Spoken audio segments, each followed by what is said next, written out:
이렇듯 저마다의 역사를 써내려가는 이들입니다. 공동체의 기록이야말로 마을 아카이브에 있어 매우 중요한데요. 누군가는 해야 할 일이지만 때론 외롭고 긴 여정이 될 수 있을 이 길을 강원도 철원군 이곳에서 묵묵히 걸어나가는 사람이 있습니다. 수복 지역인 철원의 사라진 역사를 되찾기 위해 직접 발로 뛰며 철원을 기록하고 있는 김영규 씨.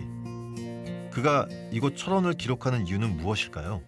우연치 않게 그 국사편찬위원회에 지역사 자료 사업이라는 그런 게 있었습니다. 그래서 지역사 자료 조사 사업을 벌였는데 내 고향 철원이 최근에 100년의 근현대사 자료가 하나도 없었더라는 거예요. 그래서 이게 왜 그런가 했더니 사실은 철원은 해방되고 난 다음에 여기가 이제 38선 이북이었기 때문에 공산치하였거든요.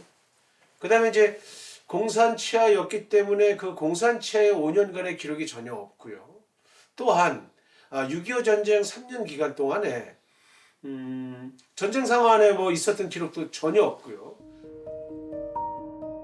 그렇게 철원에서 태어나고 자란 김영규 씨는 오랜 시간 자료를 수집하고 수많은 어르신들 구술 조사를 통해 공산 치하와 남북 전쟁을 겪으며 통째로 사라진 철원의 역사를 되찾고자 했습니다.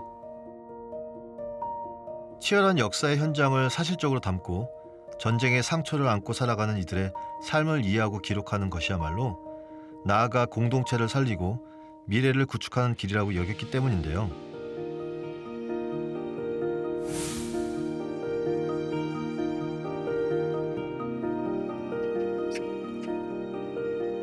그렇게 오랜 시간 그는 고단한 삶을 이겨내온 지역 어르신들을 만나며 생생한 증언을 듣고 수집했습니다.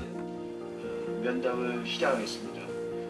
그러면 그때 오셔가지고 이미 그때 이제 북한도 완전히 공산체제가 확립되었을 확립됐을 때죠. 그렇죠. 네, 그러니까 거의 49년도 그게 되니까 49년도가 되어 왔죠. 49년.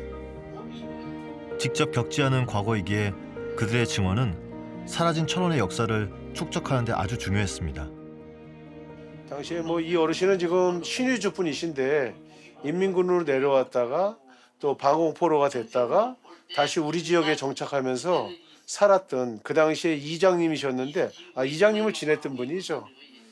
아무튼 뭐 인민군도 갔다 오시고 또 포로도 되셨고 한국군도 갔다 오시고 일제 때 징용까지 하셨던 참 파란만장한 삶을 살았던 그 어르신이에요. 그 해방이 되니까 일본군이 해방이 되니까 어떻게 됩니까? 제가 그럼 다 불이 되고 혜태지고 내 마음대로 가려는 거죠. 고향으로 가려는 거죠. 예. 그렇게 되니까 기차가 있어요. 뭐가 있어요? 기차가 걸어서 온 거예요. 걸어서. 예, 걸어서 길림까지 걸어와고 길림에서부터는 기차로도 용케 붙잡고서 며칠 기다려서 또 타고 해서 뭐 소위 말하는 우리가 상상도 할 수 없었던 그런 파란만장한 삶을 살았는데 대부분 뭐 인민군에 한 3, 4년씩 갔다 오고 또 한국군도 3, 4년 갔다 오고 뭐 대부분 한 7, 8년을 그렇게 군대 생활을 했던 분들이 마치 세상을 달관한 것처럼 나는 그래도 살아나지 않았냐. 그래서 더 이상 내가 뭐 이렇게 살아온 삶에 대해서 불만은 없다 이렇게 얘기하시는 거 보고 와, 참 우리 아버지들의 삶이 그 전쟁을 겪었던 삶이 얼마나 처절했는지 참 많이 느꼈어요. 제가 하면서. 녹음기와 카메라만 들고 어쩌면 다소 막막했을 수도 있을 이 일을 그저 묵묵히 걸어온 그렇게 그 전쟁을 관통하는 철원의 현대사를 기록해 나갔습니다.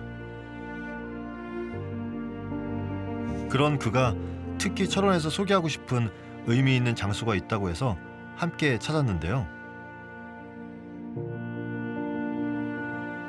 전쟁과 분단의 아픔이 고스란히 배어있는 역사적 상징물인 승일교. 한탄강 협곡에 세워진 최초의 근대식 콘크리트 다리인데요. 이제는 노후화로 차량은 통제된 상태입니다. 그런데 가까이 다가가 보면 중앙을 기준으로 좌우 다리 모양이 다른 모습을 발견할 수 있습니다. 이는 치열했던 전쟁과 분단의 상처가 스며져 있기 때문인데요.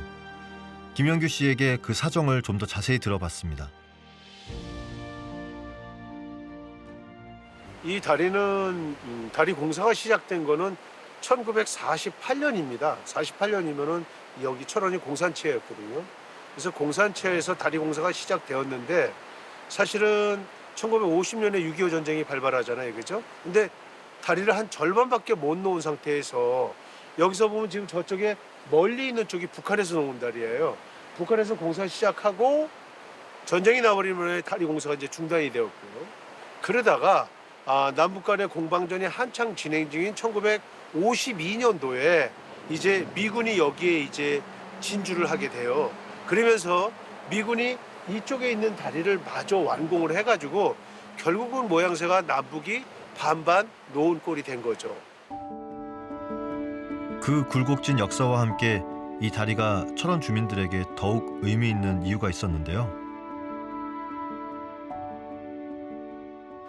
공산치하에서도 이 다리 공사에 동원됐던 사람들은 그 당시에 철원 지역 주민들이에요. 바로 이쪽에 장흥리나 내대리나 문해리 주민들이었고요. 또 실제 제가 만났던 분들의 인터뷰를 해보니까 그 당시에 초등학생임에도 불구하고 이 다리 공사에 직접 와가지고 모래를 직접 빨아서 공사를 했다. 역사의 흔적과 함께 철원 주민들의 애환이 담긴 다리.